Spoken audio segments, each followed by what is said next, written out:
Assalamualaikum warahmatullahi wabarakatuh. Perkenalkan, nama saya Nasuza Pamutadin dengan NIM C0D02410, mahasiswa Universitas Jambi angkatan tahun 2024, Fakultas Ekonomi dan Bisnis, jurusan akuntansi, program studi D3 Perpajakan.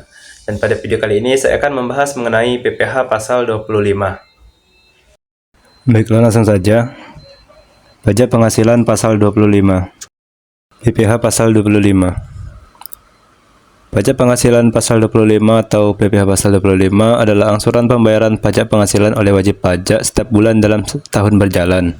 Sebagai pemahaman dasar, pajak penghasilan pasal 25 tidak dikenakan pada objek pajak tertentu, melainkan hanyalah metode pembayaran pajak yang memiliki tarif sebagaimana diatur dalam peraturan perundang-undangan perpajakan.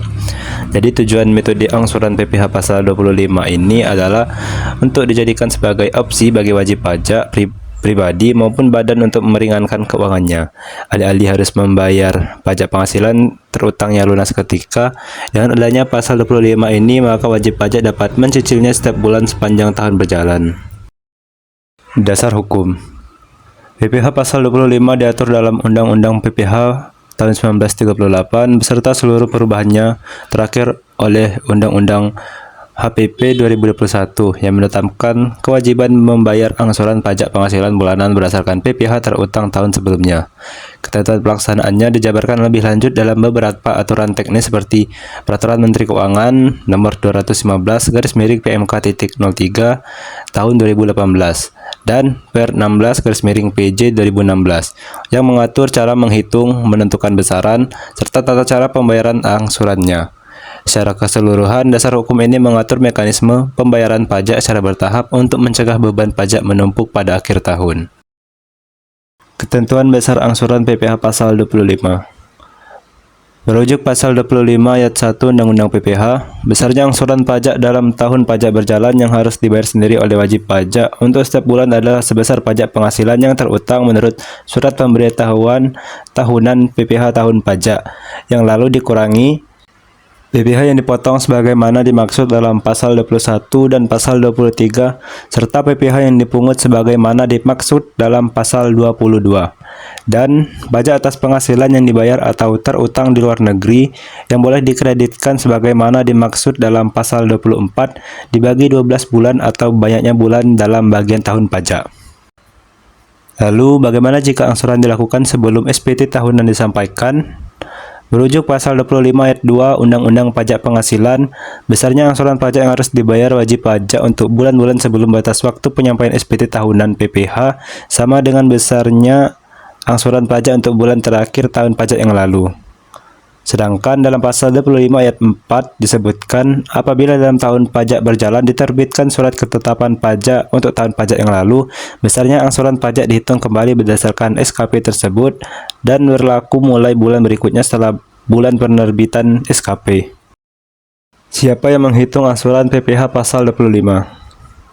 Seperti yang diketahui, penerapan pajak penghasilan di Indonesia menganut sistem self-assessment, yang artinya wajib pajak sendiri melakukan penghitungan, penyetoran, dan pelaporan pajak penghasilannya.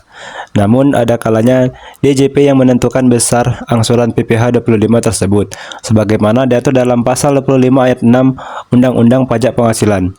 DJP berwenang menetapkan perhitungan besarnya angsuran pajak dalam tahun pajak berjalan dalam hal-hal tertentu.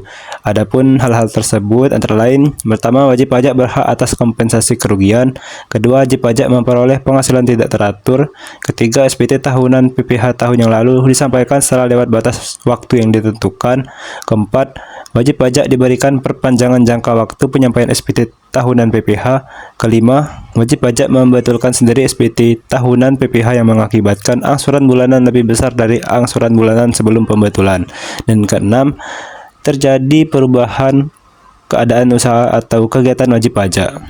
Oh ya, selain itu, Menteri Keuangan dapat menetapkan perhitungan besarnya angsuran pajak sebagaimana diatur dalam pasal 25 ayat 7, yakni bagi WP baru, bank, badan usaha milik negara atau BUMN, badan usaha milik daerah atau BUMD, WP masuk bursa, dan WP lainnya yang berdasarkan ketentuan-ketentuan perundang-undangan yang harus membuat laporan keuangan berskala.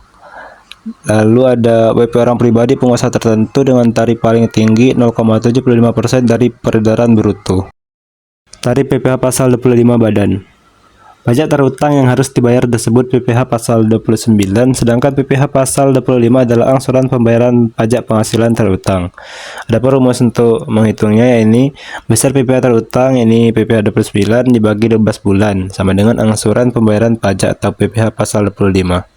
Namun bagi wajib pajak tertentu seperti usaha kecil atau perorangan, penghitungan dapat berbeda berdasarkan ketentuan pajak final, misalnya PPh final UMKM 0,5%. Untuk menghitung besaran PPh terutang yang diangsur setiap bulan, caranya dengan menghitung penghasilan kena pajak atau PKP terlebih dahulu, kemudian hasilnya dikalikan dengan tarif PPh yang berlaku, lalu dibagi 12 bulan. Dari situ akan ketemu cicilan PPh terutang yang harus dibayarkan setiap bulannya atau pembayaran angsuran PPh pasal 25. Perhitungan pajak penghasilan pasal 25. PPh pasal 25 dituliskan dalam bentuk SPT tahunan dengan penghitungannya selama setahun sekali setelah data penghasilan sudah lengkap selama 1 tahun tersebut. Biasanya penghitungannya dilakukan setelah laporan keuangan sudah memasuki masa tutup buku tahunan. Di dalam ketentuannya, besarnya angsuran PPh pasal 25 dalam bentuk pajak yang dibayarkan pada tahun berikutnya itu berdasarkan perhitungan PPh tahun pajak sebelumnya dalam pelaporan SPT tahunan. Di sini ada contoh perhitungan PPh pasal 25 ayat 1. PPh yang terutang berdasarkan perhitungan PPh badan tahun 2023 Tuan A adalah 50 juta rupiah. Maka perhitungan angsuran PPh pasal 25-nya sebagai berikut. Tadi diketahui bahwasanya PPh terutang tahun pajak 2024-nya adalah 50 juta rupiah. Jadi dikurangi dengan PPh pasal 21, 22, 23, 24, ya ini sekitar 35 juta rupiah. Adapun selisih antara pajak terutang dan jumlah kredit pajaknya sebesar 15 juta rupiah.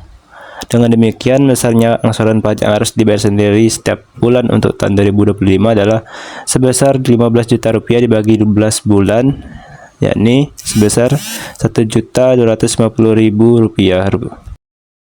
Batas waktu pembayaran penghasilan pasal 25. Merujuk pasal 2 ayat 8 Peraturan Menteri Keuangan Nomor 242/PMK-03/2014 tentang tata cara pembayaran dan penyetoran pajak, batas waktu pembayaran PPh pasal 25 paling lama adalah tanggal 15 bulan berikutnya setelah masa pajak berakhir. Jadi wajib pajak harus menyetorkan angsuran PPh pasal 25 paling lambat tanggal 15 bulan berikutnya setelah masa pajak berakhir. Selain itu, pada pasal 9 PMK nomor 242 tahun 2014 menyebutkan apabila tanggal jatuh tempo pembayaran atau penyetoran pajak bertepatan dengan hari libur, maka pembayaran atau penyetoran dapat dilakukan paling lambat pada hari kerja berikutnya. Hari libur tersebut diantaranya hari Minggu, hari libur nasional, hari yang diliburkan untuk penyelenggara pemilihan umum atau pemilu, dan cuti bersama nasional. Sanksi telat bayar dan lapor PPh pasal 25. Pertama, sanksi telat bayar PPh pasal 25. Jika wajib pajak terlambat melakukan pembayaran, dikenakan bunga per bulan yang dihitung sejak tanggal jatuh tempo sampai tanggal pembayaran dilakukan.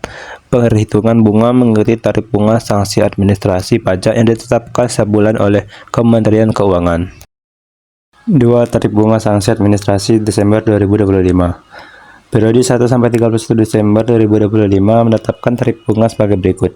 Ini yang terendah itu sebesar 0,51% per bulan dan tertingginya sebesar 2,18% per bulan sesuai dengan Keputusan Menteri Keuangan Nomor 9/MK/FF/2025. Tarif Desember ini sebagian sama dan sebagian lebih tinggi dibanding tarif sanksi bulan November 2025, sedangkan tarif imbal balik bunga tercatat lebih rendah daripada bulan sebelumnya. Ketiga, pembaruan tarif setiap bulan. Jadi tarif bunga sanksi administrasi pajak diperbarui setiap bulan melalui Keputusan Menteri Keuangan atau KMK dan dapat dicek melalui website Badan Kebijakan Fiskal atau BKF. Cara membayar angsuran PPh pasal 25. Pembayaran angsuran sesuai perhitungan tarif PPh pasal 25 badan maupun pribadi harus menyertakan surat setoran pajak atau SSP atau dokumen sejenisnya. Untuk melakukan pembayaran PPh pasal 25, tahapannya ini yang pertama menentukan besaran angsuran, kedua membuat kode billing atau ID billing, ketiga melakukan pembayaran, keempat menyimpan bukti pembayaran, dan kelima pelaporan SPT massa jika diperlukan. Kesimpulan, PPh Pasal 25 adalah mekanisme pembayaran pajak secara angsuran yang membantu meringankan beban wajib pajak sekaligus menjaga penerimaan negara. Angsuran dihitung dari SPT tahunan sebelumnya dan dijalankan dengan sistem self-assessment, meskipun DJP dapat menetapkan besarnya angsuran dalam kondisi tertentu. Agar terhindar dari kekurangan bayar, wajib pajak perlu memahami ketentuan dan menyusun laporan keuangan dengan tertib, sementara otoritas pajak diharapkan terus meningkatkan sosialisasi agar pelaksanaan PPh Pasal 25 semakin efektif. Sekian kurang lebih apa yang ingin saya sampaikan. Sebelumnya saya ingin berterima kasih kepada Bapak Wirmi Eka Putra dan Ibu Sheila Aprilia Murni Dayanti selaku dosen pengampu mata kuliah pajak penghasilan, pemotongan, dan pemungutan yang telah memberikan tugas ini sehingga menambah pengetahuan dan wawasan saya terkait dengan materi yang dibahas. Selain itu, apabila dalam penyampaian saya ini terdapat banyak kekurangan maupun kesalahan, baik itu dari tutur kata maupun tindakan saya meminta maaf. Kepada Allah saya memohon ampun. Saya akhiri. Wabillahi taufiq wal hidayah. Wassalamualaikum warahmatullahi wabarakatuh.